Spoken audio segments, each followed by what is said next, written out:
Hello everyone, today we talk about one of the most important rulers in medieval history, Roger II of Hauteville, King of Sicily.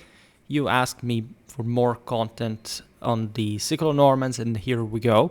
Over the years we made several videos about Sicilian history, but especially sort of years ago, more than recently. So we are making, as you know, more biographies. Kind of Roger II is basically the Siculo-Norman kingdom at its apex, right? There is often in history mostly a key figure that is sort of more important, the founder of that, like Robert Guiscard in this case, a bit like, I don't know, William the Conqueror for Anglo-Norman, for the Anglo-Norman kingdom. Then there are rulers that really incarnate the apex of power, right? Basing themselves on the achievement of their forefathers, but also wielding, in fact, this unprecedentedly scaled dominion that, especially in the case of the Kingdom of Sicily, is really something very articulated, very much tending towards almost an imperial dimension, which is, I think, for Sicily relatively and the kingdom more than else, relatively underrated, and especially the single most centralized Latin Germanic kingdom at this point, right? We made multiple videos about the Kingdom of Sicily in different eras, right? By the time of Charles the First, the Kingdom of Sicily alone is probably cashing more wealth than the Kingdom of France. Right, we're talking something stratospheric, and when you realize, of course, like the exceptional strategic location amidst the sort of as a crossroad, probably of the major Mediterranean routes, one of the most fertile areas in Europe, with a pretty substantial sort of material, sort of urban background and so on, and also the chance, a bit like with England, of sort of riding on this sort of tabula rasa from the former dominations, the Arab, the Byzantine, the Longobards one that had not developed that sort of more courageously difficult to handle feudal substratum, for which also the Normans really in fact invade parts as Sicily, as England had not really had that before, as essentially Western Franks, in this case Normans under the House of Hauteville.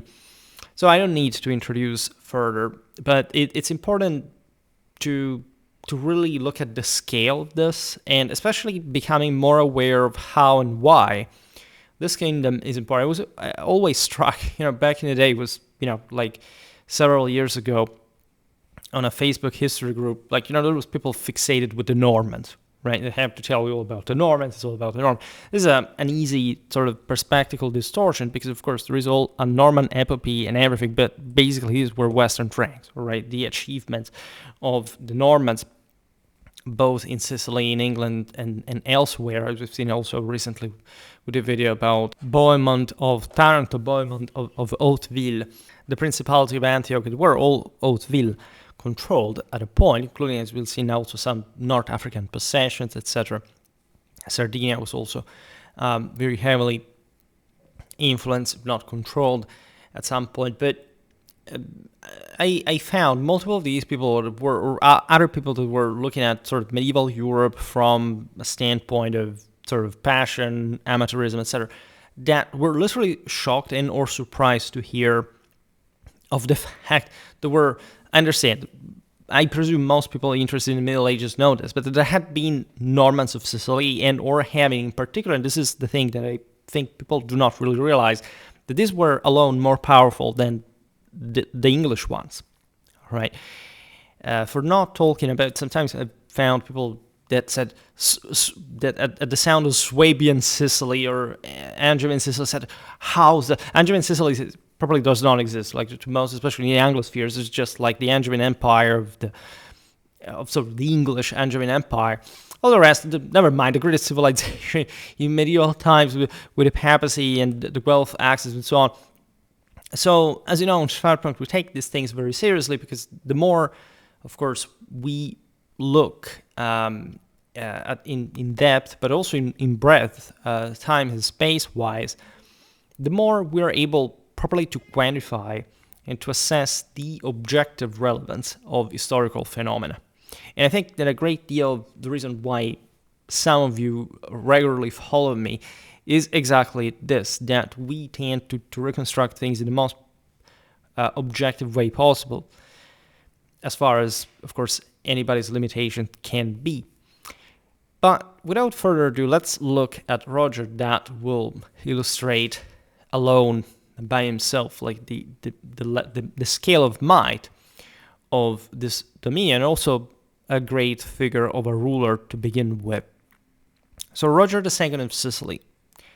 He was born on December the 22nd, 1095, in Mileto, that is in the heart of Calabria, entering the world as the youngest legitimate son of Roger I of Hauteville, the Norman adventurer whose 30-year campaign from 1061 to 1091 had wrested Sicily from its Islamic emirs and established the county of Sicily as a Norman possession. As we will see now, this is also probably the moment in which this broader conglomeration that we approximately call as the Kingdom of Sicily actually becomes the Kingdom of Sicily, right? Because this was most up to Roger II also a pretty heterogeneous sum of territories scattered across southern, central Italy, the main Italian islands, right? And it's really interesting from a generational standpoint to see how close Roger II really was to the conquerors of the same Sicily, also close to all that set of influences from the Byzantine Empire, the Islamic world, Jewish culture, and more on top of the Latin Germanic basis.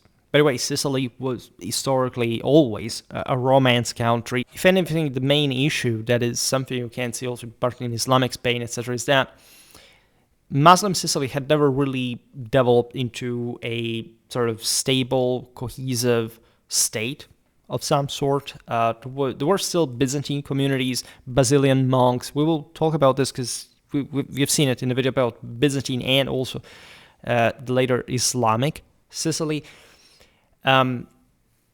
Again, deep centrality of the island, but at the same time, as we were saying before, these pre-existing cultures had not successfully established a more cohesive, centralized mechanism. And paradoxically, when the Normans step in, overloaded with properly a Western Frankish military culture, and because when we say Normans, many people think just, I don't know, like the Vikings, but they weren't fundamentally. They were essentially Western Franks. Surely the leaders were of Norse ancestry, there's no doubt. They had also some sort of awareness of that for that matter. And we'll talk more properly about the history of Normandy proper to understand that better. But also, that Norman is a synecdoche at some point. There were lots of other people from the broader Gaul, right? Also from Occitania, there were lots of Germans, there were lots of Lombards, right? In fact, still today in the very heartland of Sicily, and there is literally a Gallo-Roman dialect that is essentially a northern Italian dialect that directly descends from the Lombard colonists but Lombards of Lombardy, right? Because there were Lombards also in southern Italy, but not there. That the Normans installed as an actual garrison. And so there you realize all that stratification of peoples. A great part of Muslims had fled back to North Africa when the Normans had come around, but there still were many of them that in great part were even just locals, historically, from a genetic point of view. There had been things like, I don't know, thousands of black slaves from sub-Saharan Africa taken by the Tunisian lords when conquering Sicily. But at large, this very heavily also populated land was historically also very outlined, right? There's a sense of ambiguity about, even still today, the Sicilians with all the story of mafia and sort of underdeveloped. But if you really look at the history of Sicily, there's also a fairly smooth continuity of institutions, of languages, of culture. It's not this great deal of melting pot that is often represented. Lots of influences, lots of foreign dominations in particular, but speaking more of an exhaustion rather than an heterogeneity, right? And we'll have to talk about why did southern Italy at some point started lagging behind. It's a much older history that is normally explained, really. We have to make more videos even about properly the Norman conquest of the southern Italian mainland to understand that well, right? Because people tend to confuse. It's a bit something we discussed in the videos about Byzantinophilia, right? People exchange wealth. That most in most of the cases it is the measure with qualitative development, right? And they actually mostly overlap historically. But a formless system, right? Southern Italy did not have a political unity until the Normans, from essentially the time of the Lombard invasion of Italy back in the 6th century. Or even before, if we want to be picky about those Longobards that existed even before the arrival of Alboin, in particular in southern Italy, as Byzantine Summacoi, for that matter. But this recompositive process is what profiles Roger II's reign as one of the most successful, insightful, and properly constructive moments in the history of southern Italy. Much of what is recalled also as the Norman legacy in the hands of the Swabians in the later generations is actually in great part his doing, rather than sort of an abstract, sort of at some point the Normans arrived and conquered. How was this country really organized? That's an incredibly important thing to understand, and I repent of not having made more videos on Schwerpunkt about such crucial historical region of Europe. Now, Roger's mother, Adelaide del Vasto, belonged to a distinguished comital lineage spanning Liguria and Piedmont. That's also another interesting aspect of this, that nobility in post-Carolingian kingdoms was pretty international historically. Elites are obviously always more international. These noblemen had possessions scattered way beyond, far across the Italian peninsula, and they had connected themselves with this essentially proto-royal Hauteville regime, right? Adelaide had married Roger I around 1089-1090, which had, however, deliberately excluded the offspring of his earlier unions from the principal inheritance, securing the succession for her own children. We've seen it also with Bohemond of Taranto. And in fact, these Normans, even among each other, were often rowdy. They had very much like the Western Franks, the sense that every son must get some sort of appropriate amount of wealth that is fundamentally considered still at this point as a personal possession rather than part of a broader statal institution. Here, as we'll see, Roger is the guy who will successfully make the qualitative step upwards. Now, from this marriage came Simon and Roger, together with daughters Matilde and Maximilla.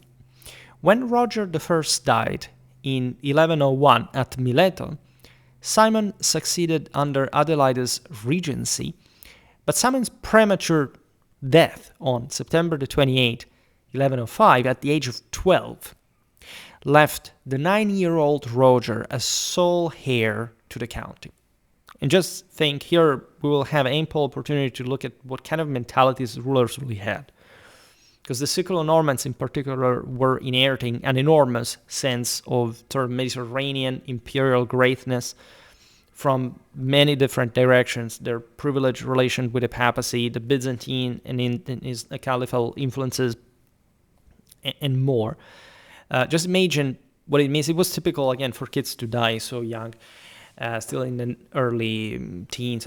Imagine being 9 and your elderly brother dies at 12, and you are bestowed with this enormous responsibility and expectation about your own reign. In a broader picture of insecurity, because as we'll see now, things were pretty troubled, as we hinted at already. Adelaide continued to govern after her son's death, drawing on the counsel of experienced figures such as Christodulus. There was, think this, the Greek emir of Palermo, because the title had been maintained and there were naturally different figures that the Normans appointed to balance all the various ethnicities, and especially in the in the city, in the urban centers, were sort of more bureaucratically, politically connected. And in fact, that in this case held significant administrative authority in the capital.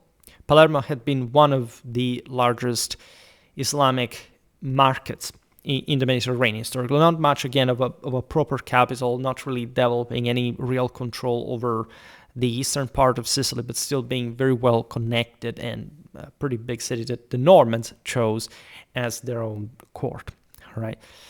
And Christodulus, also because of his Byzantine background and education, became instrumental in shaping the young Count Roger's education. Roger's formative years unfolded in an environment that deliberately exposed him to multiple cultural and linguistic traditions. This will be typical even of, Frederick II of Hohenstaufen, and this was really the sort of the central Sicilian upbringing. Tutors in Greek and Arabic complemented his Latin instruction, so that by early adulthood he possessed working knowledge of Greek, Latin, and Arabic. Just realize this is the crusading era, right? Everything is very fluid. Still, there is a struggle between the Christian and Islamic world. There is this also big ecumenic Byzantine Empire that is the actual arch enemy, and sort of quite mutually and also consequentially reciprocated by the Sicilian Normans, that are in fact the major threat to Constantinople, as we've seen also in our recent video about properly Norman Byzantine warfare. Imagine being exposed to all these cultures when you know to whom those belong in a broader world. This linguistic range, by the way, was not merely ornamental. It reflected the practical necessities of ruling an island whose population remained predominantly Muslim, at least in some parts of the countryside, in towns, and whose bureaucracy retained Arabic record-keeping practices, and whose coastal position demanded constant interaction, again, with Byzantine, Fatimid, and Western Christian spheres. All right. So again, population was not really majority Islamic at this point anymore, but the ambiguity there, even in determining who was who, is always present. And in any case, the Normans, their establishment treats and feels the subjects as probably as a different kind, a different people. This is also why the French and the German crusaders considered the Sicilian Normans as Poulains, Bâtards, and so on, because they lived at contact of this mysterious, chthonic, demonic, infidel world that was reputedly sort of corrupting their customs and morals and so on. The reality of this was actually a much greater political capacity, not just because obviously southern Italy was very rich and advanced, and the Normans were greatly contributing in informing that further along that pattern, but also because it really brought with it like the exchange with sort of equally powerful and threatening powers, entities that would unavoidably shape a much stronger, self-aware political strategic capacity. The Regency period also acquainted Roger with the centrifugal tendencies of the insular feudal nobility, in fact, whose allegiance to the Count was often nominal and frequently disregarded. Again, we are very early in time. This guy was born in the 11th century. And so we made multiple videos about that, how still and even by the time of the Third Crusade down the 12th century, like has primi inter pares rulers really were considered, and especially in this massive hypertrophic southern Italian dominion that had not yet been coalescing into a properly power concentrated force. Right, so all these various vassals, all these various noblemen tried as far as they could really to reach power, even at the expense of their own kin, their own blood. A bit like what was happening in France, wasn't it, for the fact that the central government here was starting to have unprecedented means for the aforementioned power concentration. Adelaide countered these pressures by strengthening central control herself and in 1112 formally transferring the seat of government from Mileto in Calabria to Palermo. A city whose large Islamic community supplied indispensable agricultural labor as well as de facto semi-serfs, but also technical skills, like especially in the Third Estate, in the craftsmen. We've seen this also in Spain for the Mudéjars. They had some historical arms and armor production separated from the other communities. They were all guilds, corporations. This is the typical sort of medieval societal organization. And so technical skills also in irrigation and architecture. Much of what you see of the great... Actually, if you look at Islamic Sicily's legacy, architecturally speaking, I can think only of the Zis of Palermo. But there isn't actually anything. You would be surprised in this sense. And most of what we see in kind of arabesque style from also the time of Roger, if you think about the Palatine Chapel, all the various, the Martorana Church, it's plenty. All this stuff is all actually, at least it's not clear whether they were Muslims or not. These were just basically Sicilian craftsmen that, regardless of their religion and being more likely Christian than Muslim at that point, but also there would have been some Muslims as well, simply repeated that art that had been habituated up to quite recently in time to also to develop, to improve. Much of this is a bit like even Byzantine art in Italy. That it's even more qualitative than the one created in Constantinople.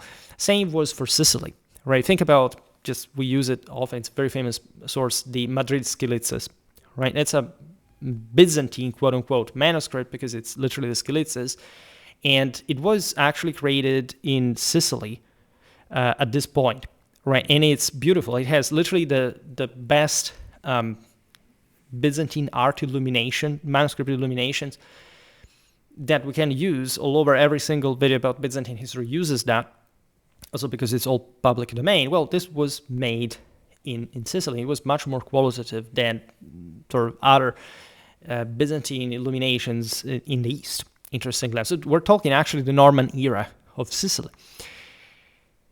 The reason why Adelaide shifts power from Calabria to Palermo is that her son now is, as we'll see now, coming of age, and they received, as their own court, substantial support from some, like the Sicilian establishment. It was essentially the most important that will dominate the entire system. There will be quite some fracture historically, but it's different from later times when, I don't know, Frederick II preferred Apulia, right? Also Palermo, but it was already a shift there. Charles of Anjou that immediately decides to shift the capital to Naples, right? Being closer to Rome, will also lose Sicily, as you know. But at this point, very center, the beating heart of the Hauteville power, of the Hauteville clan and its members is Sicily, right? They rule everywhere, as a matter of fact, but Sicily is the golden apple, and the southern Italian mainland does not like it at all. Also because it's very different in profile. It's more Byzantine coastline, it's more Lombard in the hinterland. And so it's substantially different from what had been essentially the Arabic world of the island. There is a lot of administrative continuity from the preceding Islamic emirate in some titles and practice and so on, but this also was historically resized, right? Basically everything that was magnified about the Islamic Golden Age is dramatically sort of shrunk to some more objective, accurate assessment, especially at this point, because that culture had been already fading, as also the Norman conquest of the same Islamic Sicily shows. The Normans were at the times friends with some Islamic rulers of the island that already employed them as mercenaries themselves way before that, and so that worked a bit as a Trojan horse. So it's an incredibly complicated story that we'll have to write much better later. Now, in the summer of 1112, at 16, Roger assumed personal rule. A charter issued on June the 12th styled him, quote, now knight, now Count of Sicily and Calabria, marking his formal emancipation from the regency. That same year, Adelaide entered into a politically charged marriage with Baldwin I of Jerusalem. Right, that's the level of royalty we're speaking of. The union, celebrated in September 1113, carried explicit terms. Should no children issue from it, an outcome rendered probable by Adelaide's age, by the way, at this point, the kingdom of Jerusalem would pass to Roger upon Baldwin's death. Because at that point, essentially, Baldwin had extended his sort of support to Sicily in exchange for this virtual rule over the island. Now, the arrangement quickly soured because, as you understand, it's not like, I don't know, the Jerusalemitans could simply control the Sicilians or vice versa. It was mostly a broader alignment of these two major Mediterranean Latin kingdoms. And by 1116-17, the Patriarch of Jerusalem, acting on papal insistence, declared the marriage invalid on grounds of Baldwin's subsisting prior union, forcing Adelaide's return to Sicily from the Holy Land in humiliation, obviously enough. She died there in 1118.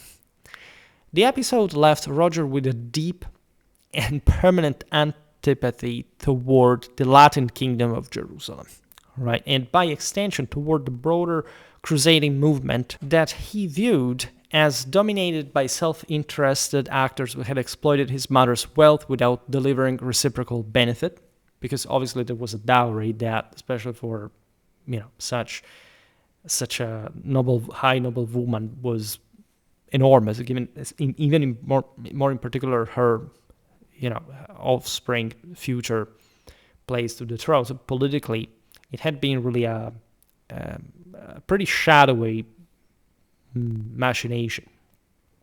In 1117, the year preceding his mother's return, Roger had married Elvira of Castile, daughter of Alfonso VI of Leon Castile, the sort of warrior king that had conquered Toledo, sharing in that sense, interestingly enough, with his wife, the fact of being both children of a sort of multi-religious domain. Alfonso VI would extend essentially an imperial protection, not just over the Christians, but the Muslims and the Jews of after having conquered the cornerstone of the Meseta, to properly reconstitute that universal ambition and authority over the entire region that back in the day the Cordovan Caliphate had already boasted. We made multiple videos about that.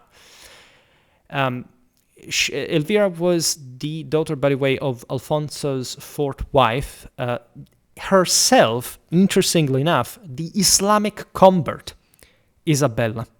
Originally Zaida, a concubine of the Taifa ruler of Sevilla, by the way, not even to say of some place of the northern marches. We're talking probably Andalusia, who had been, in a sense, baptized only upon her union with Alfonso. So imagine, again, the background, the sort of the ancestry of these people, their entire stories and legacy. By the way, in one of the most brutal periods in general you can imagine, especially from a 21st century perspective.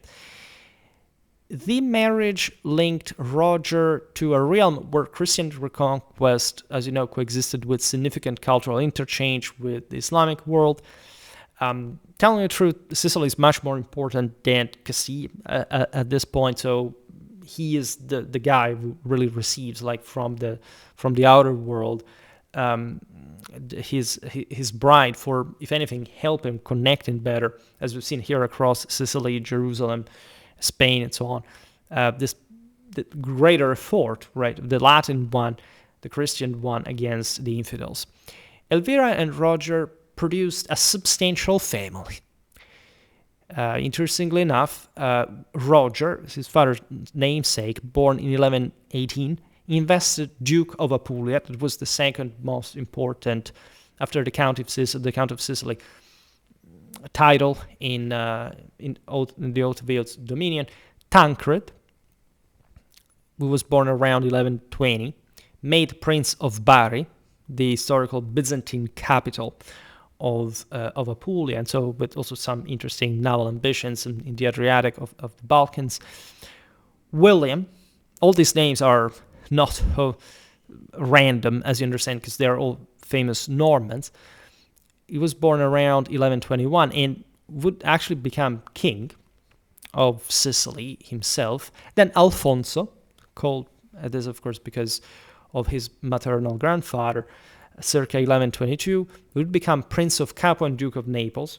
Basically, everything the Normans had was fantastic. Here you have an association of essentially the Campania Felix, the Capuan hinterland, massive agricultural resources, and the ancient sort of autonomous, in theory, Byzantine Duchy of Naples that was a maritime republic. Henry, roughly 1130, that would become Prince of Taranto, other, again, massive power with 3 internal seas in the Gulf of that massive naval base that is still, in fact, the most important in the Mediterranean. And daughters, including Adelisia, who was born around 1126, and who first wed Joscelin, Count of Loreto, and later Robert III, Count of Loritello. These were all Normans themselves. The relationship appears to have carried genuine affection by the standards of the period, which was relatively infrequent. When Elvira died in February 1135, Roger fell into profound grief, withdrew into seclusion in his palace, and for a time allowed rumors of his own death to spread unchecked, an episode that temporarily weakened his grip on mainland affairs at a critical juncture even. We will never fully understand, of course, even anybody that you can imagine, even less like 12th century Siculo-Norman rulers' feelings and thoughts and sort of spirituality, moral dimension, right? But consider here, as we will see better, like the enormous pressures that these sovereigns had and how much even this personal connection meant in the world in a metaphysical sense, as a mystical body, the sacred union of marriage, like probably the offspring that God had chosen to rule this enormous domain. So it's really deep, and it would even bring to this melancholia, almost threatening the entire rule. From the beginning of his independent reign, Roger pursued an ambitious program of territorial and naval expansion. Right, times were about right for all that enormous construction that the Hauteville had managed to assemble to finally strengthen in a decisively concentrated fashion. Right, 2 figures here are very important. 2 admirals that would guide the military dimension of this expansion. Christodulus, of Greek or Greco-Calabrian origin, because I recently made a video about Basil II's southern Italy. You can more or less realize what that really was.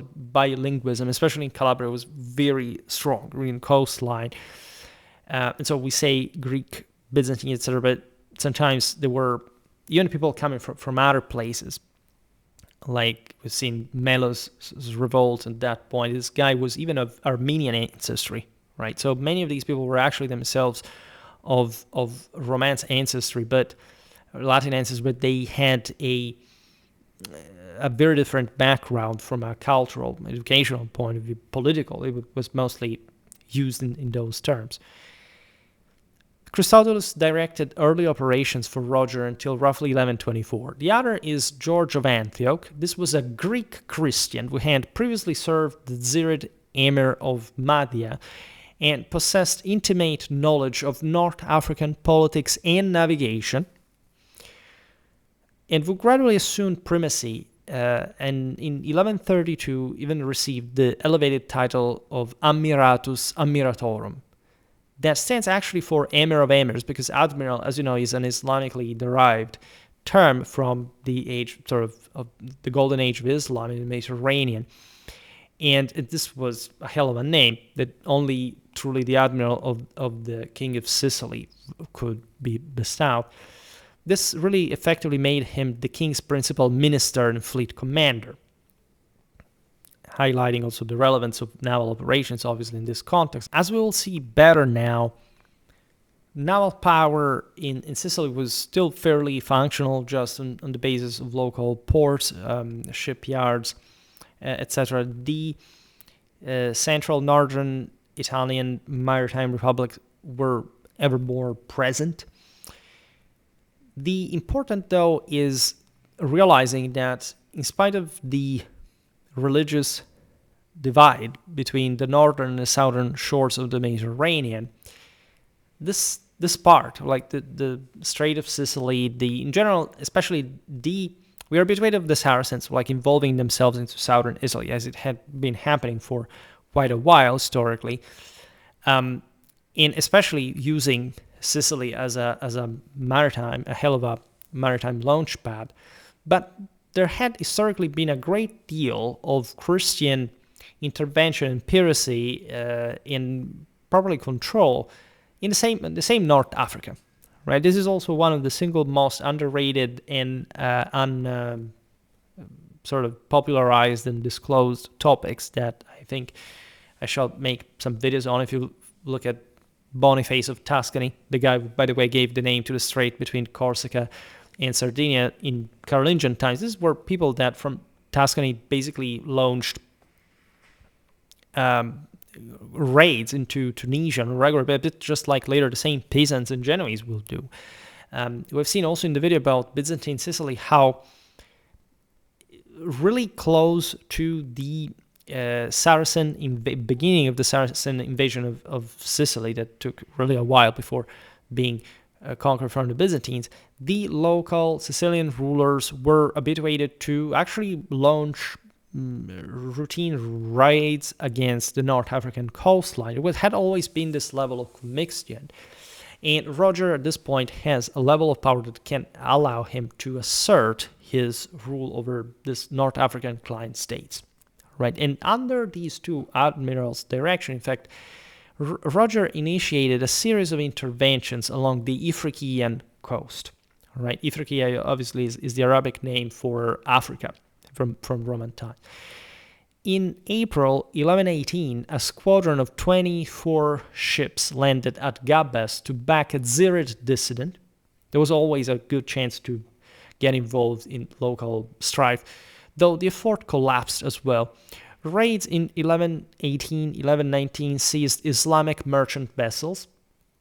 A retaliatory campaign in July 1123 responded to the 1121 sack of Nicotera in Calabria, because of course the Muslims were also infesting those waters, even though not much. Like at this point, essentially, the Mediterranean entire was controlled by the Italian navies. But it's not until the Victorian era that you can effectively block a naval activity, preventing somebody from crossing a strait or whatever. So piracy was always a thing. And as we've seen in the videos about the Saracens, actually many Saracens were not just Christian, but also in this sense, I don't know, Italian, Spanish, etc., not just Islamic North Africans. Without mentioning the historically much more impacting sort of influence the northern coast of the Mediterranean had on the southern ones, right? North Africa never, for obvious reasons, if you look at the hinterland, never had any endemic chance to impact the northern shores of the Mediterranean, as instead this was overly emphasized historically, especially in the 19th century for racialistic reasons, trying to explain why, I don't know, the Romans were darker, but so how were they powerful, etc. That was normally also believed, and eschewing our sort of at least pop cultural understanding of what actually happened historically. in North Africa or southern Italy, what were the actual ratios of force. This, by the way, retaliatory campaign responding to the sack of Nicotera, Roger attributed the latter to Zirid complicity, despite its probable execution by an Almoravid prince protecting the young Zirid heir as well. I made some videos about the 13th century, not 12th century, North African power. You know that there was this massive Spanish influence in also North African Islamic universalist political ambitions, right? So this was a very big game involving essentially today's Tunisia, Algeria, Morocco, and Andalusia. And it was a very complicated game, as we've seen Roger had also played by marrying the sort of the Castilian princess, etc., coordinating force of the Reconquista and more. Now, the expedition that was this, again, retaliatory raid on North Africa because of the Islamic attack of Nicotera, the Calabrian coast, numbering some 300 vessels and commanded jointly by Christodulus and George combined, captured the castle of Ras Dimas near Mahdia, but disintegrated when storms scattered the fleet and Islamic sorties cut off the garrison, leaving the Normans unable to relieve their men even, because they had already landed, and so now they were essentially stranded in North Africa. The disaster reverberated widely in the Islamic world itself as a rare setback for the rising Norman sea power. This tells you how important strategy, logistics, like the entire coordination really was. This was a very ambitious expedition, but also one that showed you how not to kid even with nature, with the environment. Parallel to African ventures, Roger pressed his claims in southern Italy. It was by far the most important land of his dominion, but for his policy to begin with. In this case, against his cousin William II, Duke of Apulia and Calabria, a very powerful person, the grandson of Robert Guiscard himself. They all obviously shared this illustrious blood. Hostilities flared between the kin in 1121. Papal mediation by Calixtus II failed to produce lasting peace. Remember that the Pope had essentially created the Norman dominion, right? After having been captured, not Calixtus, we're talking the century before, as you know, after Civitate, by the same Normans, and having, like, at some point, there had been even the sacks of Rome by the Normans, some similar issues that to what was normally happening in this pretty turbulent era. But the Normans had been sort of settled down by the papacy in exchange for this recognition of higher titles, and essentially enormous papal privilege. In fact, papal power was so big that the Normans were obviously eager to exploit it rather than putting themselves against it, and conferring southern Italy this literal vassal status to the papacy. It did not belong to anyone, nor to the Holy Roman Empire, nor to the Byzantines, but just as papal vassals. There were some papal enclaves, such as Benevent. There were enormous ecclesiastical immunities and privileges in southern Italy. This is something that will last very long in time, up to, in fact, the Italian unification itself. Now, by 1122, 1123, William, beset by rebellion from Jordan of Ariano, and short of resources, agreed to renounce remaining claims in Sicily and parts of Calabria that he had upheld in exchange for 600 knights and financial support. Roger capitalized on the arrangement to recover half of Palermo still held by Guiscard heirs, right? Because by sea, again, these war bands arrive. You can't quite simply control them. There are lots of guilds. There isn't really a state as a sort of absolute centralized power as we understand it now. You have to control this through an incredibly complicated set of clientele relations that constantly swing. At this point, obviously, there had been like the disaster in North Africa. So the southern Italians had sort of attempted to go at the sort of at the jugular of Sicilian power. On this, by seizing Montescaglioso to enforce inheritance rights from his half-sister Emma, and in 1125 obtained formal designation as William's successor. When William died childless on July the 28th, 1127, Roger moved with high speed. You understand what was happening here? Basically, it was a branch of the Hauteville family that had literal sort of claims to the various, in this case also to the county of Sicily. They had war bands of knights infiltrating, again, all the clientele's ships, logistical, but it's so close. I mean, Calabria, Sicily, it's just continuously the same. If you move by sea in particular, like a continuum, right, across the strait. And Roger had managed to broker this pact to temporarily sort of give his rival even more sway in the southern Italian mainland, while in fact capturing in the moments in Sicily with during the truce lots of different outposts. So having a cleaner repartition, at the same time also being recognized in any case as the successor of William. Inheritance issues are sometimes counterintuitive, because you would think just like one sort of branch is just loyal to the same branch. It doesn't really work like that. Even if you look at how later the Hauteville dynasty essentially preferred the Hohenstaufen to come in, it was purely a dynastic substitution in many ways. The kingdom remained the same, but sort of legitimizing certain branches that seem to be more powerful, more prestigious, this broader, as we've seen, universal, international mindset. So it's modern people, contemporary people, the masses are fixated with localism because they have been taught that only their country exists, because they've been severed from any kind of imperial Catholic traditional power and divine transcendence. These people reason in a completely different way, right? They had their own petty issues for everything at a point, but the bigger causes mattered the most, and they were much more aware than we are, obviously. Not just of their own world, but how to handle power to begin with. So, as soon as William died, Roger moved with his forces from Sicily, landing at Salerno, occupying Amalfi, and proclaiming himself heir to the entire Hauteville continental patrimony, including the long nominal overlordship over the Principality of Capua.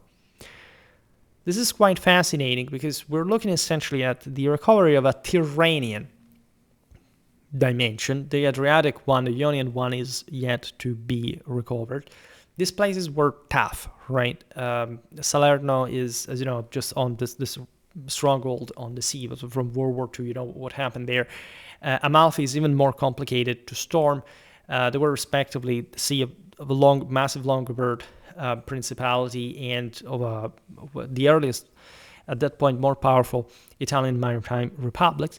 Very difficult places to seize to begin with, but given the political vacuum, this was done really swiftly and effectively.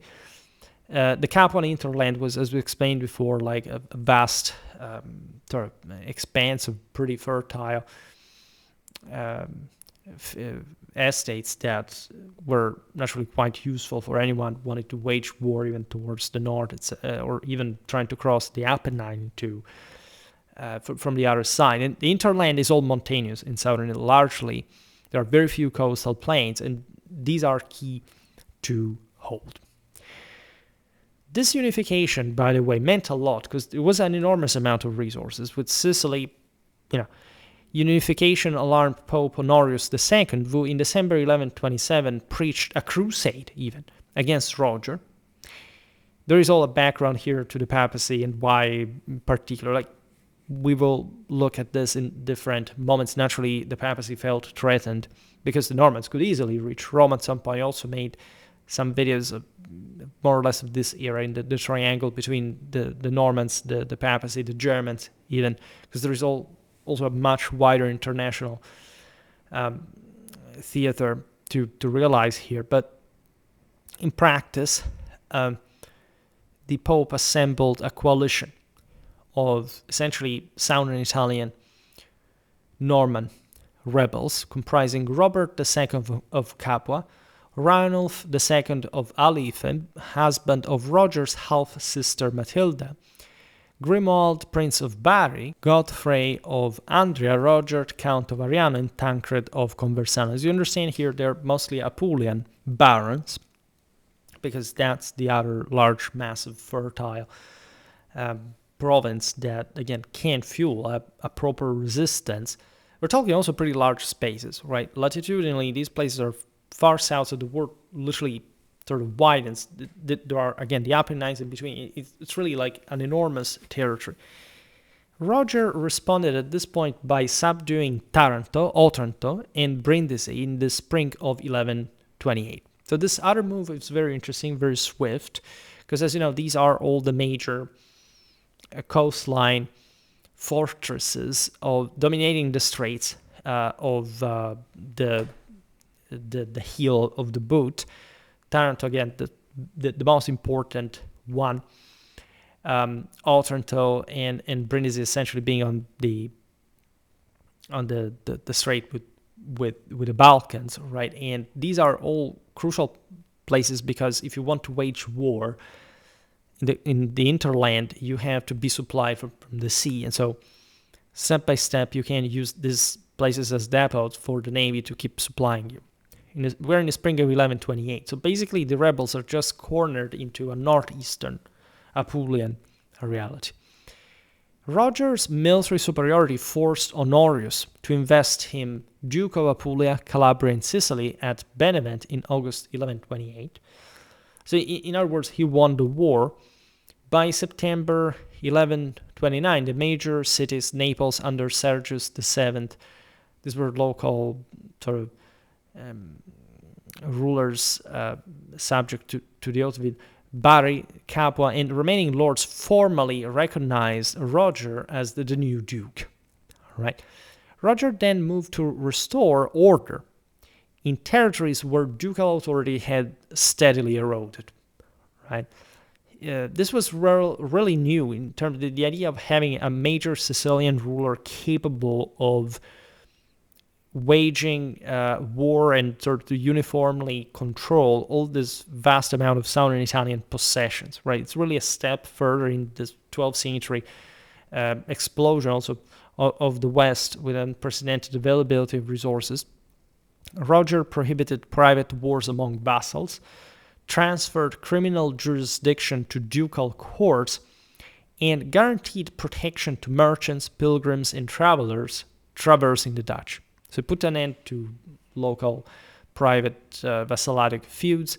He sort of entrusts the enforcement of justice to, of course, his own appointees, but through proper judicial procedures that were referenced to the king himself. He sort of pacifies the area. He extends protection over all these pilgrims that, as a wall, crossed dramatically during the Crusading era from the Mediterranean, from Italy to the Holy Land, exactly through the aforementioned ports, right? From Messina, from Taranto, from Brindisi.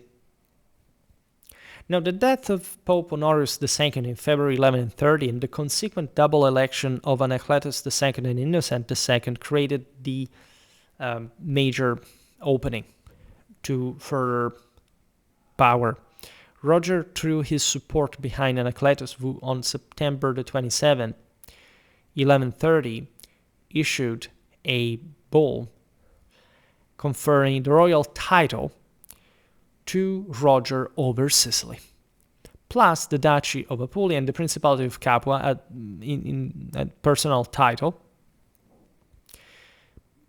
So at this point, and this is the actual stepping further, not without controversies, as you understand, in which the Kingdom of Sicily is formally established. In fact, on Christmas Day, 1130, Roger was crowned king in Palermo.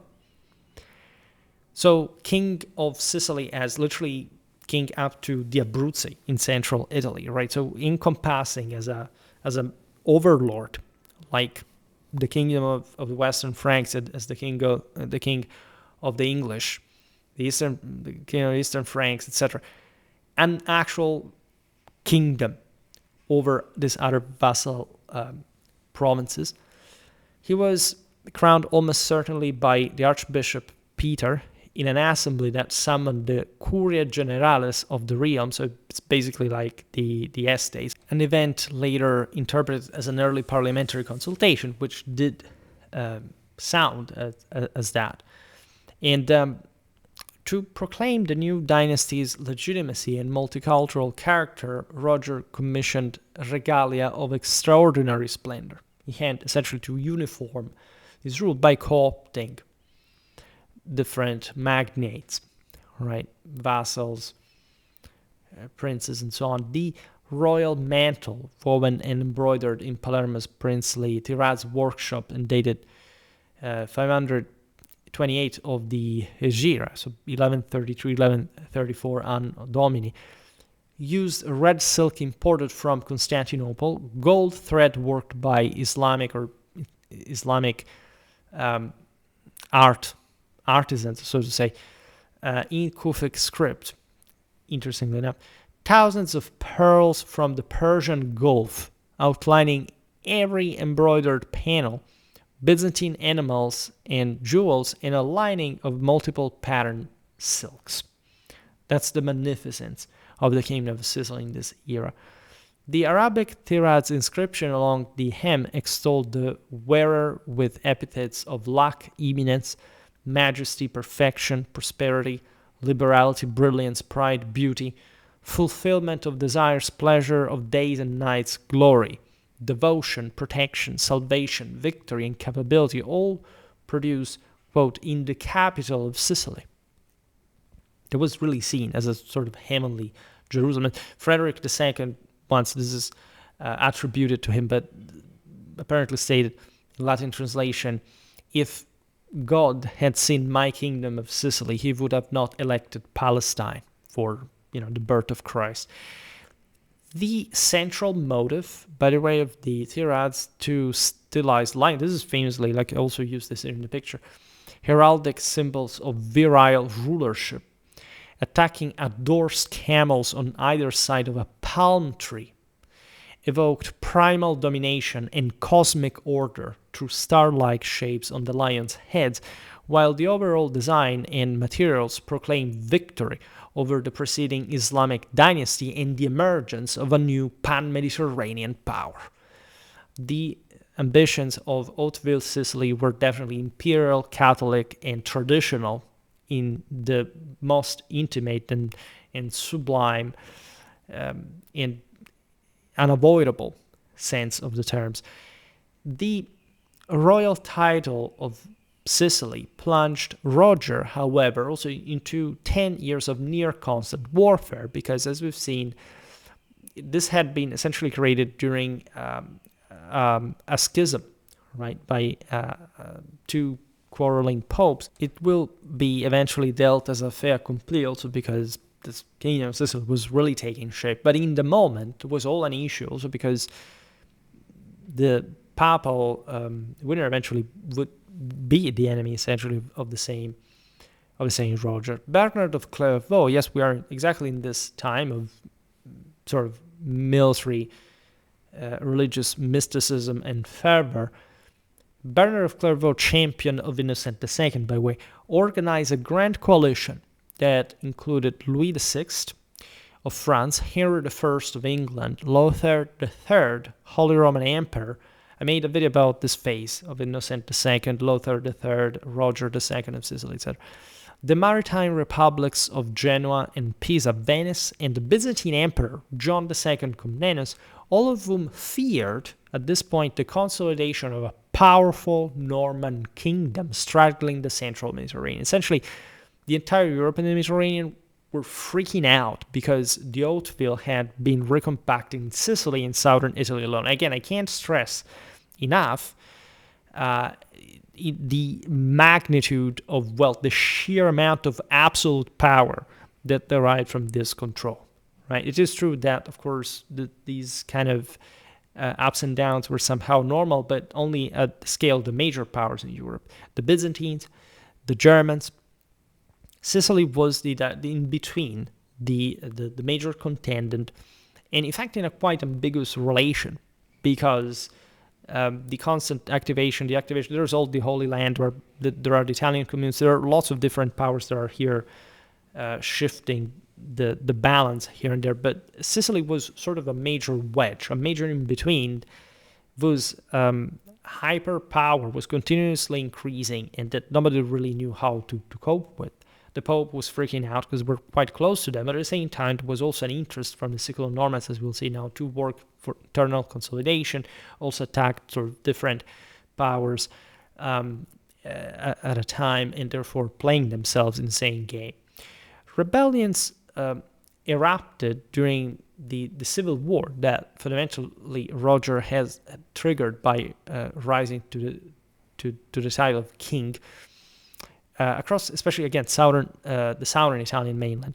In 1131, Roger dispatched John of Palermo with troops from Apulia and Calabria to march on Amalfi, that had rebelled, by land, while George of Antioch blockaded the city from the sea and established a base on Capri, that is off of that. This was necessary because, as we said before, Amalfi is very difficultly pregnable. It has basically a massive wall of rock behind it. So there are very few easily defendable, actually only one, passes in order to get there from land, and especially if the city that has some naval forces on its own can resupply itself, they can continuously be sealed off from Norman control. And this had been, in fact, it took forever for the Normans to really capture Amalfi at a point.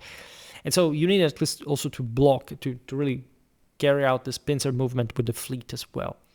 In fact, Amalfi, that wasn't in this sense, but just exploiting this relative position, soon capitulated and received a Norman garrison, right? On July the 25th, 1132, the Battle of Nocera, that is famous, we'll look at that also through primary sources, it's a famous battle of the era, ended in defeat, however, for Roger against Rainulf of Alife and Robert of Capua. These rebel barons. The king withdrew to Salerno and fortified the city, leaving temporarily the initiative to his opponents. Lothair's descent, so this was the king of the Romans, to the Urbs for imperial coronation in 1133. And again, I made a video that covers exactly this triangle. Papacy, Germans, Normans brought limited assistance to the rebels. There was all an attempt, again, to go at war with Roger in a more coordinated way. It was mostly about subsidizing Rainulf of Alife, right? But exploiting divisions among his enemies, Roger reversed his fortunes in 1134, compelling Ranulf, Sergius VII of Naples, and other leaders to submit to him once again. Robert was expelled from Capua. Roger installed his third son, Alfonso, as we were recounting the titles that eventually his children will receive, as prince there, and his eldest son, Roger, as Duke of Apulia. So this was not obviously a guarantee of loyalty also from the side of his sons, but especially the latter point was successfully installing a trustee in the other more distant and powerful principality of the kingdom. Lothair's long-anticipated 1136-1137 invasion of southern Italy to back Rainulf of Alife, and joined also by Henry the Proud of Bavaria, descended the peninsula in force. This was an important expedition. We will, if anything, someday make a bit more of a military analysis of this, but we already talked about it in summary in the video about that triangle. The imperial papal army on that occasion, because the Pope was there himself, besieged Salerno, which surrendered. It then marched deep into Apulia, capturing Bari in June 1137. This was also initially quite successful of an endeavor. At San Severino in August 1137, Lothair and Innocent jointly invested Ranulf of Alife as Duke of Apulia, before Lothair, however, retired to Germany. Freed from immediate danger, Roger disembarked in Calabria at Tropea with 400 knights, some of the mounted force also Islamic and other troops. We will talk more and better about the Siculo-Norman army composition through the generations, by the way, because certain things even change. Welcomed back into Salerno, he recovered Campania, sacking Pozzuoli Alife, so the original possession of Ranulf, Capua, and Avellino. So this is a very robust coming back, first in Calabria, then in probably like the Campanian hinterland. Avellino is very much like in the mountains, so it was a bit like the watershed before entering the valleys opening into Apulia. Sergius VII of Naples acknowledged, he always did this, it's the third time, Roger as overlord, marking, because Naples didn't overly count at this point, marking the definitive end of, in fact, an independent Neapolitan duchy, for that matter. These were, again, all Naples, Amalfi, Gaeta, etc. They were all historical Byzantine duchies that, however, were de facto run by independent establishments of southern Italians that had maintained a bit of a maritime entrepreneurship, let's just put it in this way. But the Norman arrival had crushed great part of local liberties in terms of sort of cities' autonomies. There was all a transformation. That's also why essentially southern Italy, it was not badly put materially wise, did not have that eventual maritime flourishing like in the center and the north, because the Normans essentially installed feudalism. It worked really differently, and they were also quite iron-fisted for different reasons, both power and also mentality, to keep this enormous possession together. These centers, Naples included, but it will become the later capital in the Angevin era, were becoming essentially just big cities, but mostly as agricultural markets for trade export, because again, agricultural resources were enormous, right? And it was mostly, however, the hinterland barons that controlled these cities, right? So a very different mechanism from the one of the Italic kingdom in the north. Moving northward, Roger also confronted Ranulf, who retained at that point German contingents left by Lothar and 1,500 knights from Melfi, Trani, Troia, and Bari. So basically all the major Apulian centers. This was pretty big force for the times and places. Consider this is just a civil war between Sicilians intended as sort of broadly as the kingdom.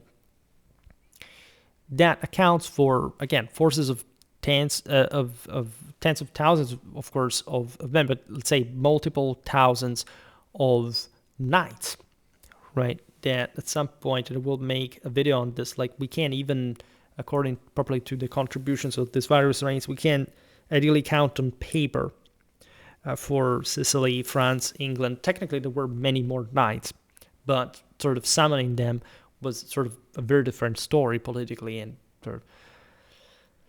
On October the 30th, 1137, at the Battle of Regnano near Mount Gargano, that is in the so-called Umbrian forest, that is not the Umbria of central Italy, but this was one of the single most important sanctuaries since the Italic pre-Roman era, were now the sanctuary of St. Michael, that the Normans, together with the previous Longobards in the region, had been very, very devoted to. There is, as you know, St. Michael in Mount St. Angel on the Gargano Mountain in Apulia, and you have St. Michael in the Susa Valley between France and Italy, and then you have Mont Saint-Michel in Normandy, right? So there is something spiritual, mystical about this all, because these guys definitely made a video about 12th century knightly combat psychology, but they were also very much into the metaphysics of it all, these angelic and at the same time etheric figures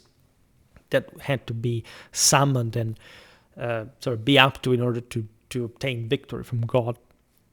Crusading era, you can all imagine this. This battle, resulted in Roger's most serious defeat. Once again, and interestingly enough, he was fighting admittedly pretty far away from his major logistics base, but in general, this was also a fought battle, so to say, and he lost. Sergius perished, and Roger fled once again to Salerno. Anacletus II died, by the way, in January 1138, and Innocent II refused reconciliation. Remember, Roger had backed the anti-pope who had bestowed him the title of King of Sicily to go at Innocent II, who was the more recognized canonic pope, that won the struggle, and at this point had to cope also with this renewed power from Roger, but also in this case a defeat. In spring 1139, however, Roger invaded the Principality of Capua, so to war on the path to Rome, as a matter of fact, avoiding pitched battle in the process, and instead conducting marches through difficult terrain to disperse Ranulph's forces and destroy rebel castles, so clearing all this northwestern area of his kingdom, and seizing immense booty in the meanwhile. Because again, the hinterland was very, very rich and fertile, very open, very flat, at least in the sort of, aside from the strongholds from the Apenninic side that he was also going at. Ranulph succumbed to malarial fever in Troia, Apulia, on April the 30th, 1139. Right, these were some strongholds that basically control again the access to the to the Apulian plateau from the Apennines, and these sort of illnesses were very common at the time. Imagine just even how these places were. These were among some of the most advanced parts of Europe, but still many places were not cleared. There were swamps, mosquitoes, etc. Many others, also very famous rulers, including Frederick II of Hohenstaufen, died of malaria in southern Italy. Roger initially desecrated the body of Ranulph, whom he hated dearly in Italy, by exhuming and discarding it in a ditch before, however, repenting. The voice of conscience. Because Roger was actually very cold, iron-fisted, almost dead inside person. This action shows all his brutality, but at the same time there is this sense of not just a political deal, it's also there's some spiritual side that matters. And he ordered a dysentery burial of his enemy. So he came to terms with that. Innocent II, still refusing confirmation, however, of the Sicilian royal title, and insisting on an independent Capua in particular, as buffer between the kingdom and the papal states, which would never actually produce itself, invaded himself with probably a papal force. We are in summer 1139. This is a large army, by the way, because the papacy did have these capacities too, and that's also somehow underrated. On July the 22nd, 1139, Roger's son ambushed the papal forces at Galluccio, southeast of Cassino, capturing the same pope. So doubling on what had happened with Leon IX at Civitate back in the day. 3 days later, on July the 25th, the Treaty of Mignano compelled Innocent to invest Roger as Rex Siciliae, Ducatus Apulia et Principatus Capua. So King of Sicily, Duke of Apulia, and Prince of Capua. Obviously, 3 days after, and the Pope, from brandishing his sword, has already decided that, things are to be settled here. Both sides are also exhausted by, as we've seen, many years of war. And that's how literally the Kingdom of Sicily came into full sort of international recognition, especially with the Pope, that recognized not just the title, but naturally received the crown as his own fief, because the kings of Sicily ever since were technically and will remain vassals of Rome, right? Now, the treaty's terms were later refined by a truce concluded in October 1144 with Pope Lucius II, which fixed the northern frontiers of the kingdom, by the way, for the next 7 centuries. Right, so this was for good, and actually speaks of the sort of the coherence that, after all, that the Kingdom of Sicily had historically in this international balance. The Normans themselves were sort of cooling down a little bit in terms of sort of military adventurism, they really understood that having this hell of kingdom and working on state building, etc., was much more profitable, especially if you had the papal blessing. You would have arrived far. This kingdom is literally like the one encompassing the lands that would form the medieval kingdoms of Sicily and later Naples, with the other, sort of technically, even as you know, the name Citra and Ultrafarum, because the Farum there is the lighthouse of Messina, will always maintain the name of Kingdom of Sicily, right? Because they ideally were, even after the Vespers in the 13th century, from the 13th century onward, they will maintain the notion that there was a bigger kingdom in there. It's also, in fact, the later name in the modern age of Kingdom of the Two Sicilies actually stems from the same concept. With the mainland pacified, Roger turned to internal consolidation, which was really hoped for after all this trouble, and however also the final exhaustion and major opponents to the crown. In the summer of 1140, Roger convened the Assizes of Ariano in the strategically central town with the same name, long a focus of rebellion under his predecessors. I made a video about, if I'm not wrong, perhaps not only on the Assizes of Ariano, but this were, together with the Melfi constitutions, one of the single most important legal achievements of Latin Germanic Europe in the Middle Ages to begin with. Essentially successfully allowing the Sicilian kings an unprecedented level of political concentration in Latin Germanic tradition. The Assizes constituted a comprehensive legislative corpus that regulated ecclesiastical affairs, finance, commerce, private law, criminal justice, and public authority. Again, after this big war, everything has to be rebuilt, has to be reorganized. The Assizes vested the king and his bureaucracy with demi-absolute power, sharply curtailed the autonomy of often recalcitrant vassals, prohibited private wars, subordinated local customs to royal law, and established mechanisms for royal oversight through justiciars who administered justice in the king's name, and chamberlains who managed fiscal affairs. Right?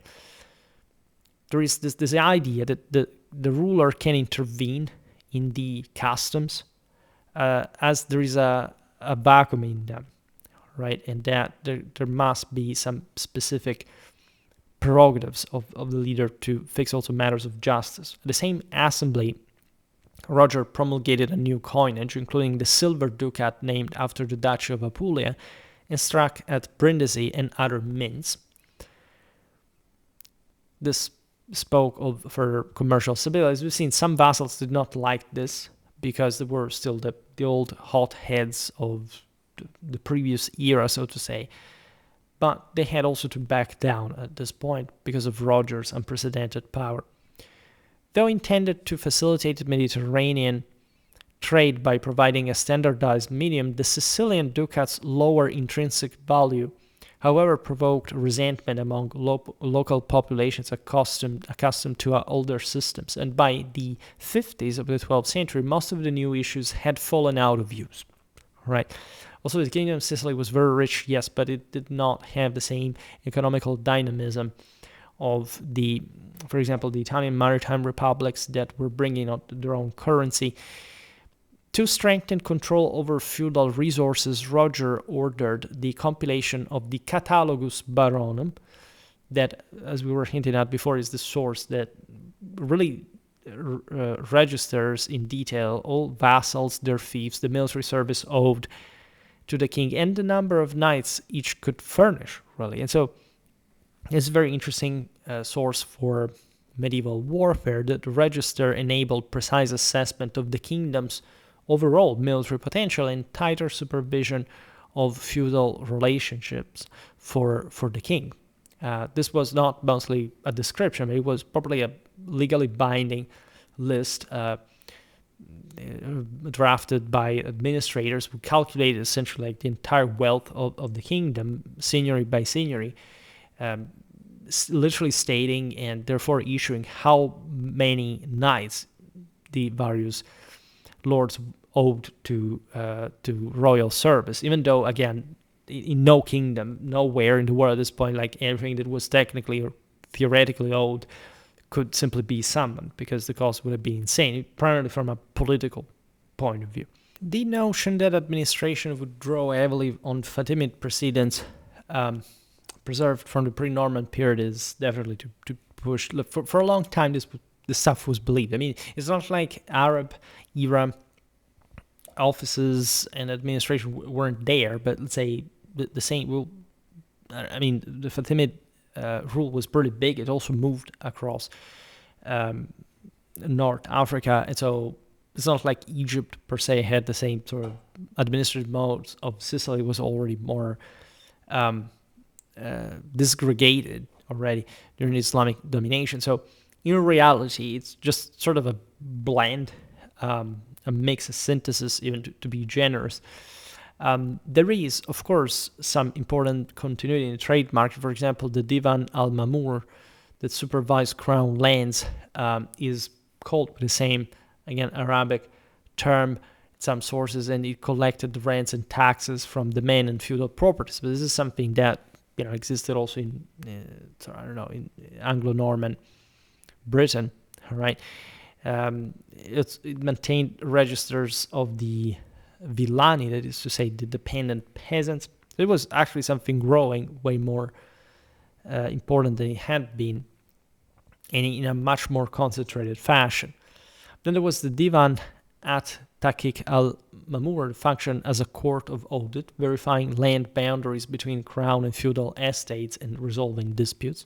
Consider these were in Sicily, right? So in other parts of the southern Italian mainland, for example, the local customs administration followed much historically, like, either the Byzantine or the cities, mostly like the Longobards administration, all mostly urban-based in nature. So in Sicily, there was a continuity because the previous rule had been Arab, but de facto it was also a much more feudally oriented system, and one that was stepping up from the previous generations.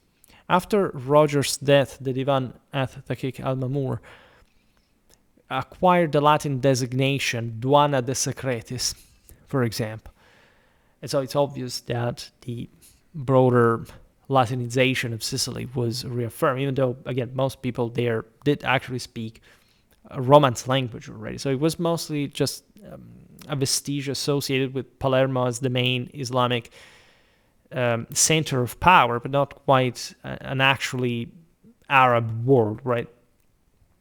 It was useful to use this sort of co-opted elements from communities that were essentially infidel and discriminated against, therefore depending on the sovereign in their existence, a bit like the Jews across Europe after the diaspora of the Khazar war. So something very useful for kings, but not quite reflecting the majority of the people. The royal chancery operated in parallel Latin and Greek sections. However, that's also very important because Byzantine influence was also very strong, while Arabic clerks produced documents in an elegant Divani script modeled, in that sense, on Fatimid caliphal practice, contributing to a distinctive royal aesthetic. Right? It had historically been also an Andalusian influence, but Palermo at some point nominally had been, at least, under a broader Fatimid caliphal rule. Under Roger's patronage, the same capital became one of the most sophisticated courts in Europe, which is the thing that here really matters the most. The king deliberately gathered scholars and administrators of varied origins. The Maghrebian geographer al-Idrisi, most famously originally from Ceuta in Morocco, arrived in Palermo around 1139 and worked for 15 years under Roger's personal direction. Just think about how interested this ruler was in science. Roger, in fact, himself participated in the project, supplying information drawn from his interests in natural history, astronomy, astrology, and geometry that were naturally understood in a truly universal, ecumenic, metaphysical sense as all one at the time. The resulting Kitab Rujari, the Book of Roger, in fact, written in Arabic and dedicated to the king, described the known world with particular attention to Sicily, southern Italy, the Ionian Islands, also because of the aims against the Byzantine Empire, and adjacent regions, relying on reports from travelers dispatched by Roger.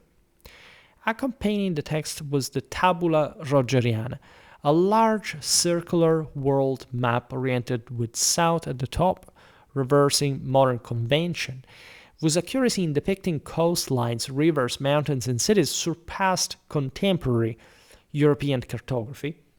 So one could say that remember what we said about the Byzantines, the Arabic influence, but you say, those guys would have had something similar, right?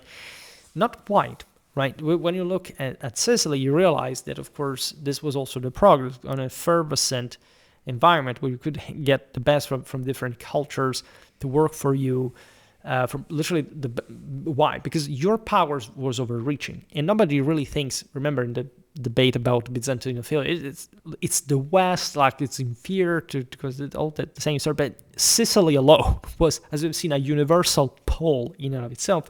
And again, who does even study this seriously in pop culture? And for all the memes that I've seen online, nobody literally cares. And so you're missing one of the major powers of the era.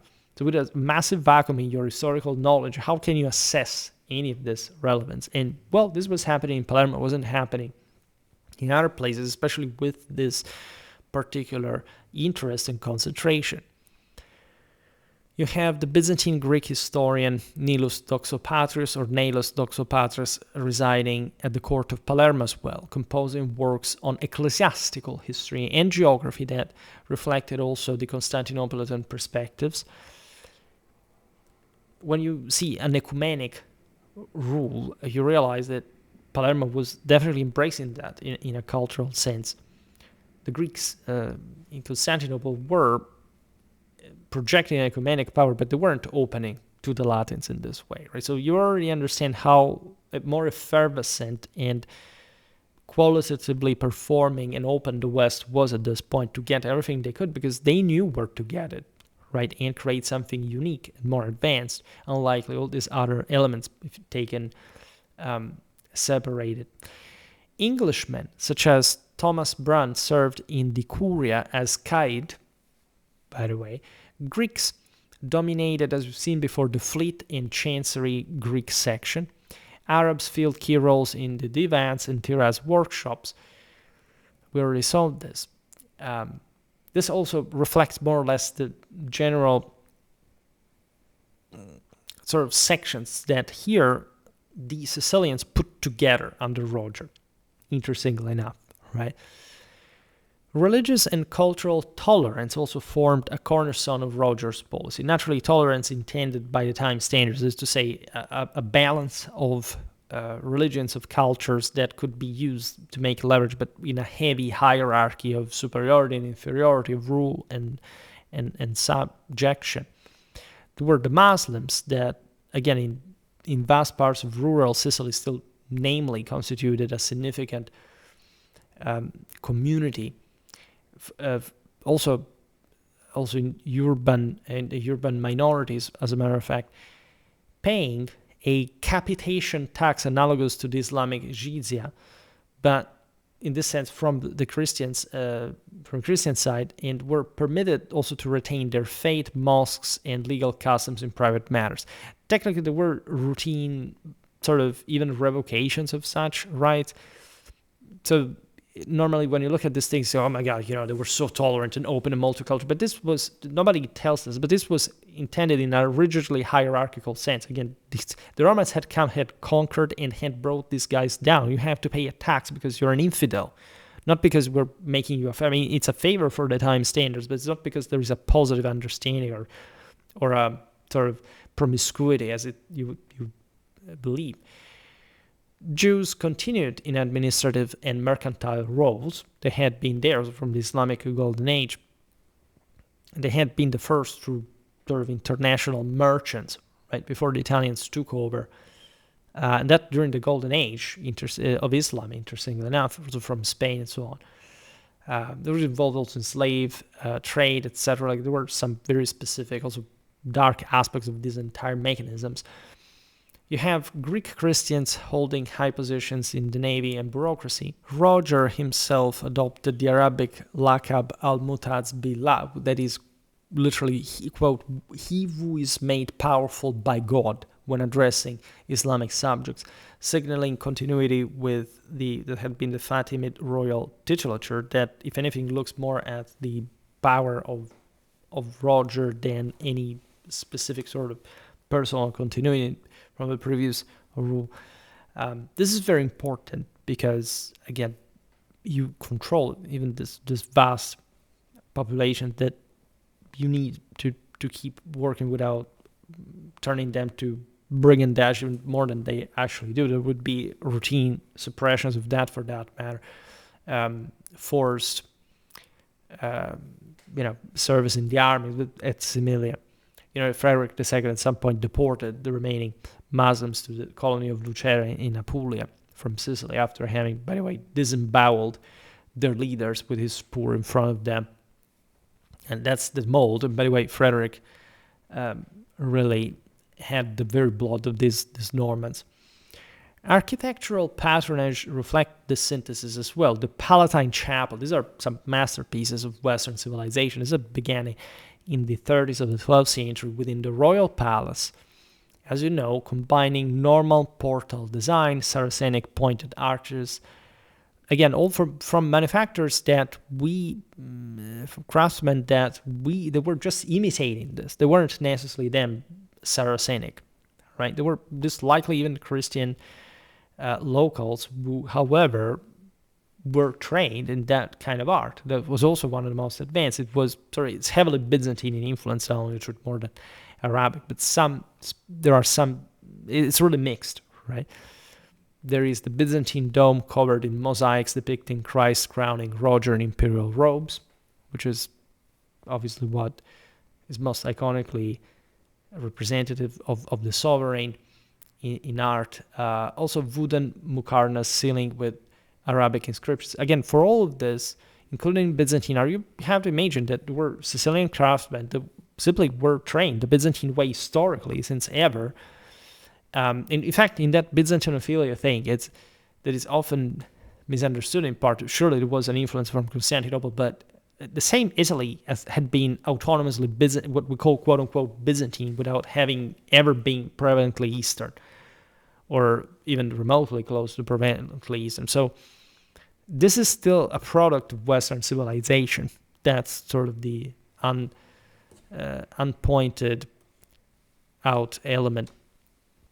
You have Cefalù Cathedral, founded in 1131, featuring similar fusion. The Martorana Church, these are all masterpieces and patrimonies of humanity, commissioned around 1140 by George of Antioch, displaying Byzantine mosaic cycles, including one showing Roger crowned by Christ, right?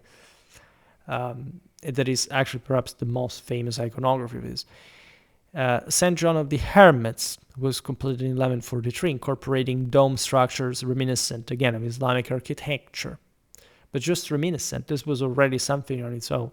The royal fleet, built and led by George of Antioch and later Philip of Mahdia, enabled sustained projection of power. From 1135, Roger exploited Zirid weakness and tacit Fatimid acquiescence, evidenced by correspondence, by the way, with the Caliph al-Hafid in 1135, to expand along the Phrygian coast.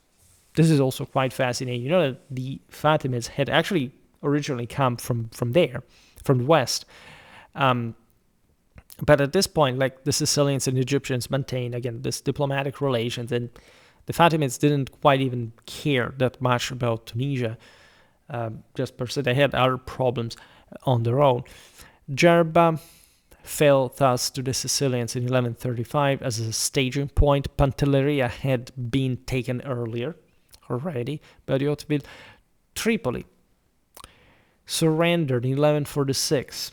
Right, this is Tripolitania, Libya, under lenient terms that preserved local governance and encouraged subsequent submissions. Imagine controlling, because these places were fundamentally garrisoned at some point, or in any case through deterrence, they had to pay a proper a canon, a percentage of the tolls and so on.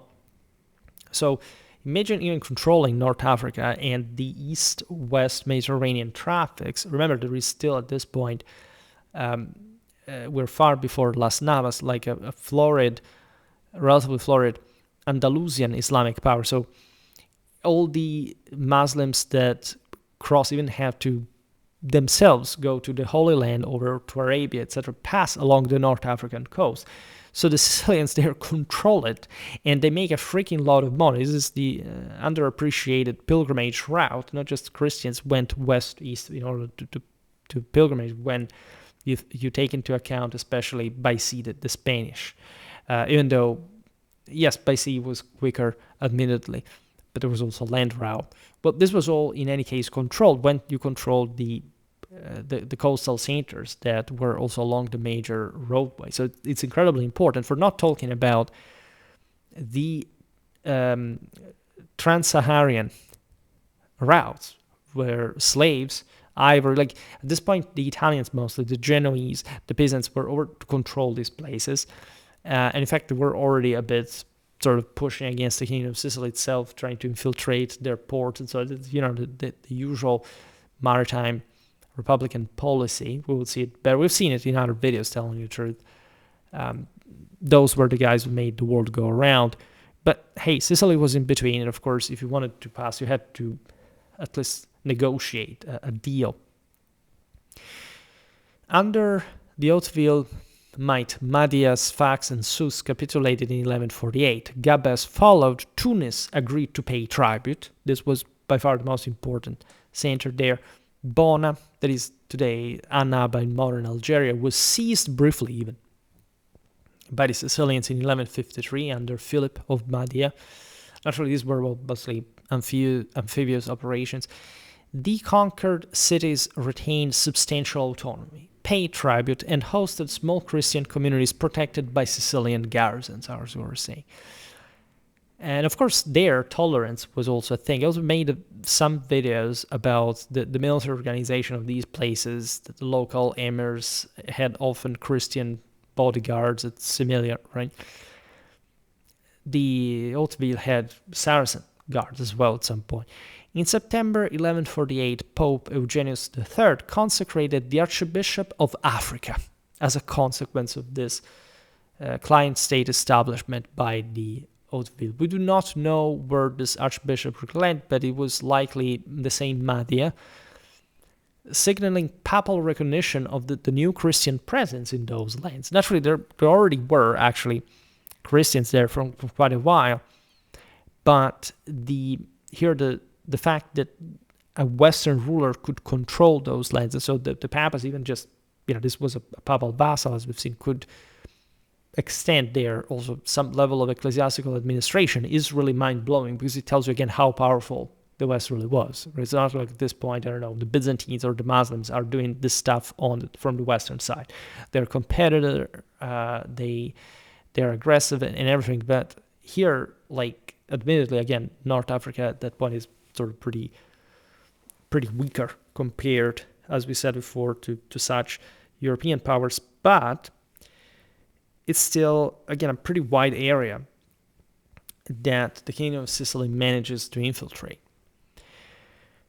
These African holdings were so consistent that constituted for a short while the so-called Kingdom of Africa that functioned as a Sicilian protectorate until losses under William I after 1154.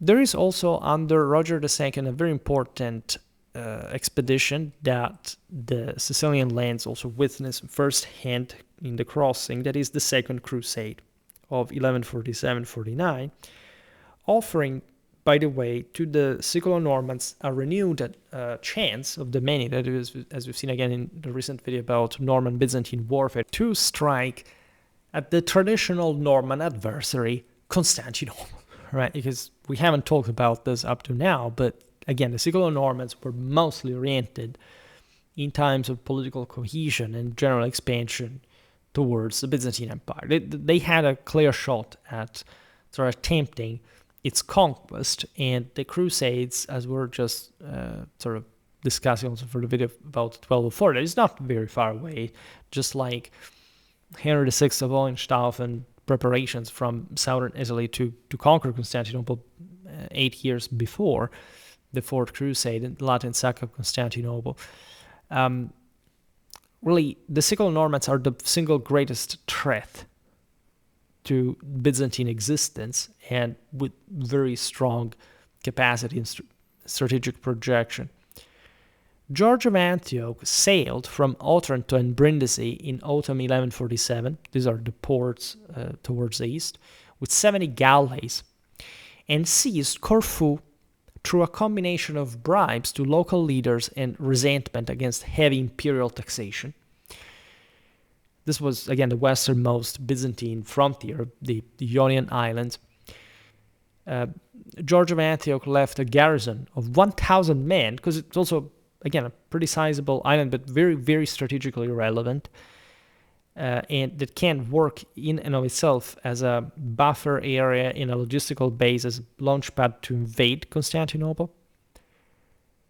In fact, from here, George proceeds to ravage the Peloponnese and the Aegean.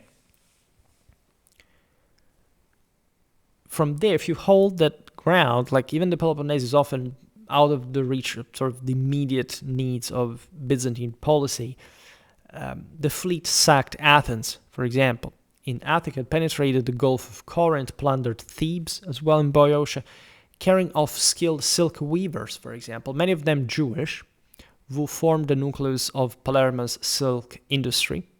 There was fairly florid one in Calabria as well, right? So again, further industries that can make up also for, again, this increasing sort of decline in independent naval capacity. But if you can export still, you want, again, those Italians will settling in your ports and sort of shielding you in this subcontracted fashion, also from a maritime standpoint. The Siculo-Normans raid Corinth itself, stealing relics of St. Theodore from there. This is very heavy affront, of course, to Constantinople's ecumenism. In spring 1149, while Byzantine forces had gone over to besiege Corfu, take it back, George conducted a diversionary raid that approached Constantinople itself and fired arrows at the windows of the Blachernae Palace in symbolic defiance. Though no landing occurred, this was just a way of saying from the west things will continue. It's like when the Venetians during the 17th century will, cross the Bosphorus under Ottoman cannon fire, all dressed in sort of parade with rolling drums and assets. It's all like that. That is the level of defiance, and say we can arrive there. That, right? Byzantine-Venetian cooperation finally brought, you see here also the Byzantines, obviously depending on the Venetians and depending on the Italians, to recapture Corfu, where in autumn of 1149, and the Sicilian fleet itself was defeated near Cape Malea. However, this was mostly a proxy fought war, because the Siculo-Normans put their own navy there, the Byzantines partially too, but it was mostly about the Venetians. All these raids from both sides left no permanent territorial gains, and so that the war settled basically into stalemate, as it was also kind of normal. There was just so much you could do. This was no major, invasion of the Byzantine Empire like the one we've seen, for example, in the video about the Battle of the Iraqian, or even just in our videos about Alexis I. However, the Komnenians were mindful, and as you know, Emmanuel Komnenius will at some point launch a pretty dangerous invasion of southern Italy. It almost broke the reins of the Siculo-Norman kingdom. It also sort of backfired in the end with a brilliant Hauteville counterattack, by the way, by sea and land. Dynastic pressures intensified in Roger's later years as 3 elder sons predeceased him. This is incredibly tragic, dramatic. Tancred died in 1138, Alfonso in October 1144, Roger, Duke of Apulia, in either 48 or 49. So pretty staggered pain. At the same Henry, Prince of Taranto, died in 1143. So the Principality of Taranto was also very important together with the Duchy of Apulia. And this was really terrifying, also considering how easily people died, even from the highest echelons, probably, of the system. They were all, again, fighting as rulers and so on, but in general, it was mostly illnesses that brought them to an end, also the same physical exhaustion. Now, after 14 years of widowhood following Elvira's death, Roger married Sibylla, daughter of Hugh II, Duke of Burgundy. We are in 1149. Sibylla bore a son, Henry, who was born on August 29, 1149, however, died young. Then a stillborn child on September the 16th, 1150. Before succumbing herself shortly after from labor complications. It was, again, we've seen it even recently in the videos about the women of the Wars of the Roses. This is really dramatically frequent because of the infection. So the pain, like you can't imagine that the existence of these people, all the pressure, we said it before, the bloodshed, the brutality, the environment, and then nature itself, or even the same environment, caused death with such ease. It made you see everything in a completely different perspective. Existentially, it's sort of unspeakable and terrifying. In 1151, Roger wed Beatrice of Rethel, the grandniece of Baldwin II of Jerusalem, in a final attempt to secure further male heirs. So he even reapproached the Jerusalemitians in spite of his hatred towards them. Beatrice gave birth posthumously to Constance on November the 2nd, 1154. You know who she is, right? And a worthy daughter to a worthy father. I shall make a video about her because, yeah, now I have to write it down in the idea. Never really thought, because I already made something obviously about Constance of Hauteville and the entire Hohenstaufen connection. Excuse me, I just put it because she's too, again, it's a must. One of the most important medieval women ever. And this is the list for my new videos. That is kilometric. It will not be done, if not in years, with all the various ideas that I'm going to add. But Constance is really a cut. She was a hell of a woman. And she later, as you know, married the Emperor Henry VI and became mother of the same Frederick II. Right. In fact, Frederick was also named after Roger, among the various names that he had. Roger also, Frederick like his grandfather, Frederick Barbarossa, and Roger as Roger II of Sicily. Roger also acknowledged at least 5 illegitimate children. Simon, invested Prince of Taranto himself in 1144, and born to a daughter of Hugh I of Count of Molise in central Italy and the Adriatic. Daughter married to Rodrigo Garces, later Henry, Count of Montescaglioso, was this Iberian connection that we've seen for quite a while. Was another daughter wed to the Neapolitan noble Adam. Clemenza, who married Hugh II of Molise, and Marina, or Martina, we don't even know, because of script basically issues, wife of the Admiral Margaritus of Brindisi. Right, so obviously these sort of natural children were more like married to sort of, especially women, to lower posts to cope this official, this figures that would render them quite loyal anyway. Roger died in Palermo on February the 26th, 1154. Just for a moment, I don't know if you ever visited Sicily, but if you have an idea of what it could have looked like, the sheer beauty in the 12th century, what these palaces looked like, what, even probably exhalating the last breath, right, of a ruler of that kind, of those divine ambitions and universal breath, what it meant, right, with the smell of the flowers this was not, it was in winter, but Sicilian weather is quite mild, to say the least. So you would have this continuous sea like breeze, and hearing, and half of what Palermo could have looked like, it must have been something incredible. Despite his earlier designation of a porphyry sarcophagus for Cefalù Cathedral, Roger's body was first placed in the archiepiscopal palace in Palermo and later transferred to the cathedral there, where in fact it remains in a porphyry tomb. His fourth son, William I, succeeded.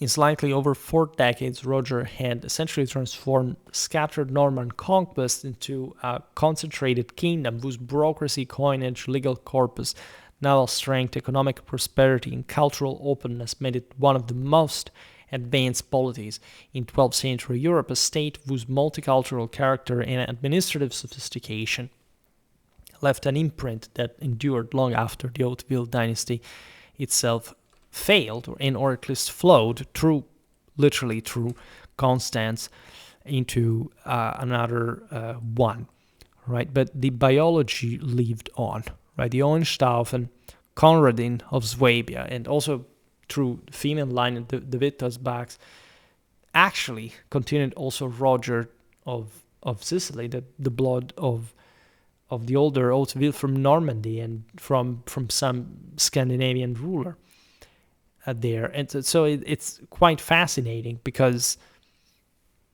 you see, these are the paths of history, and through literally some of the single most powerful polities that today inexplicably pop culture has not embraced as literally one of the single coolest things in the history of mankind ever, right?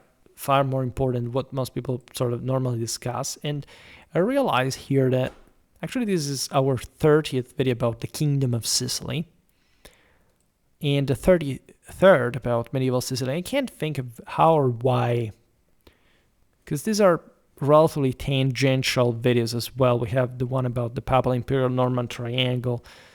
We have some overviews also the broader southern Italy across also the Angevin and the Aragonese period. So we lack something about the Siculo-Normans in a more thoroughly consistent way. We have even Sicilian history. Here I don't understand, because it is not medieval. Because this is also ancient. And instead, what was I searching for? You don't have, first of all, a Hauteville playlist, but we could make it. And I have to mark this, because playlists are really infinite. But I was searching for the Siculo-Normans, because again, we recently made something about them, but they deserve way much more. Only 10 videos. Like, this is the 11th. You see, this is what shouldn't really happen. We should have at least double at this point. Well, again, Constance of Hauteville should be the best in absolute terms. We should really make a video about her, because it would be hyper interesting. And then maybe, again, you have to continue the cycle as well, because that's where also a lot of stuff comes. But you need the specials, because otherwise some gaps form, and also more evidential histories are not properly covered. We have plenty of stuff to do. I wish I could make 5 videos a day to cover everything in any decent fashion. I could, no, well, it would be physically impossible.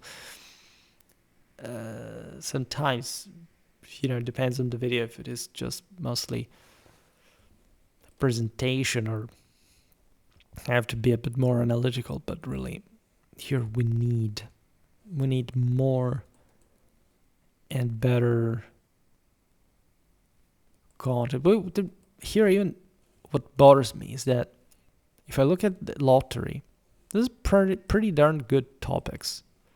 But for some reason, you don't watch them, or you need this sort of weird drama boost because otherwise you do not click. It is disappointing, as a matter of fact. It's sort of easy to fish you in with the more emotional stuff for you, as a matter of fact, because for me, it's not really an issue. But if you don't watch, for example, a video like this, what are you even here for?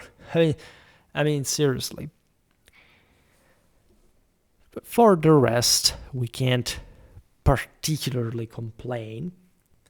For today, I stop it here. I just hope that you enjoyed this video. If you did, please share it. Otherwise, leave a like or subscribe to my channel if you're interested in my upcoming content.